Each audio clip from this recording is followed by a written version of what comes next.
Hello, my dear apprentices of mathematics. Here is part two of module 6, lesson 10. The first thing I want you to do is I want you to visualize this line. We created this one already. And what this line tells you is that x, when x is 5, if you look at the coordinate pairs, when x is 5, y is going to be 5. When x is 6, then y is going to be 6.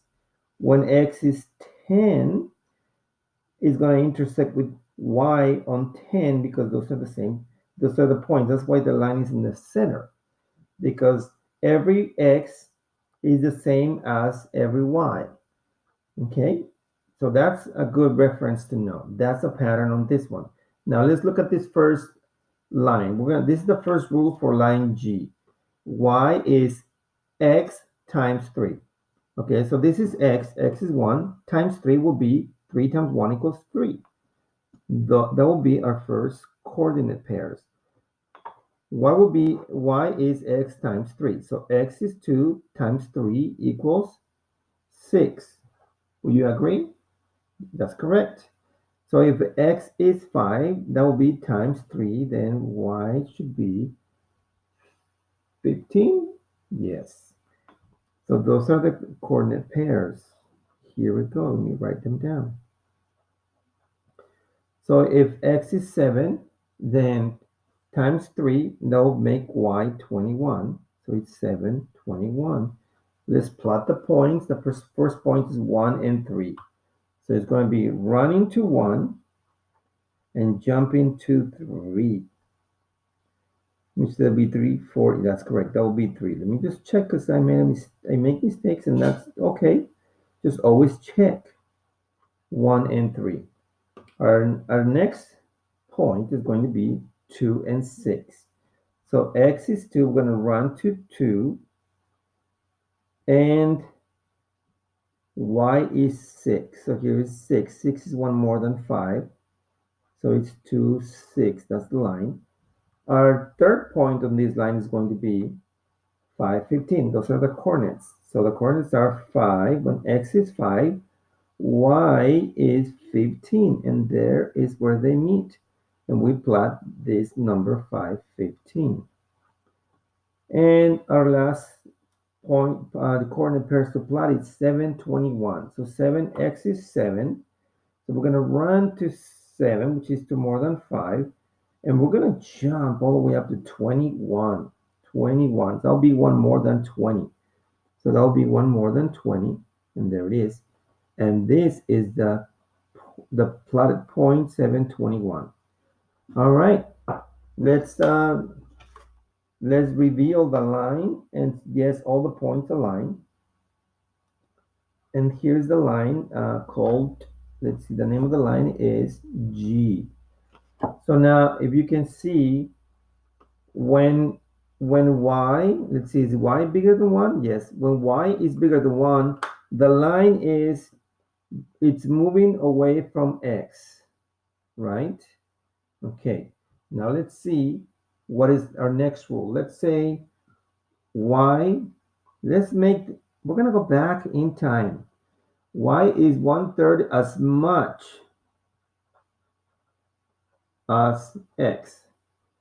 So what does that mean? That means we're going to multiply, in this case, my friends.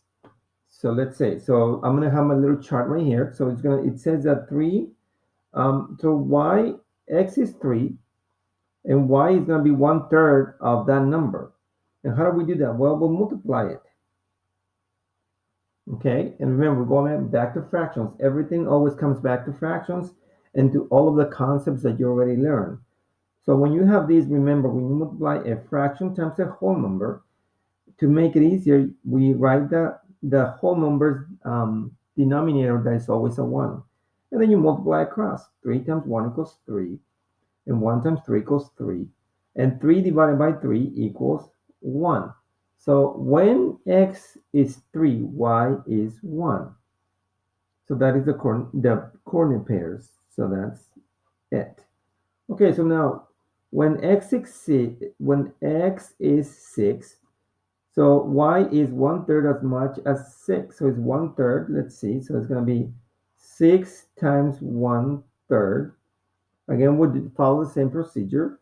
We give the 6, write the denominator of the 6, and then we multiply across. 6 times 1 equals 6, and 1 times 3 equals 3. And this is a division. Remember that. That's 6 divided by 3, and the answer is 2. So now we have the y value for this coordinate. So that's going to be 6 and 2. All right, so if x is 12, then y is 1/3 as much as x. So let's do the multiplication again. 12 times 1/3. So again, same procedure. We write the denominator for the whole number. We'll multiply across. 12 times 1 equals 12. And 1 times 3 equals 3. 12 divided by 3 equals 4. So that's going to be our answer here. It's going to be 4. So the third coordinate pair is 12, 4. And our last point is 15. So again, let's do the math. Is 15 and y is going to be 1/3 of that number. So again, we follow the same procedure, 15 times 1 equals 15, and 3 times 1 equals 3. And this again is a division, 15 divided by 3. And the 3 goes into the 15 how many times? 5 times. Okay, so now we know that 1/3 of 15 is 5, and then we have the last point. Okay, all right, notice the math, all the concepts that you learned don't go away. They are still working with us. Let me use a different color for this line. So now our first point to plot is x is 3 and y is 1. So x is 3, 3 is after 2, and then y is 1. Here's 1. So that's going to be 3, 1 point. Our next point is 6, 2. So we're going to run to 6, which is one more after 5.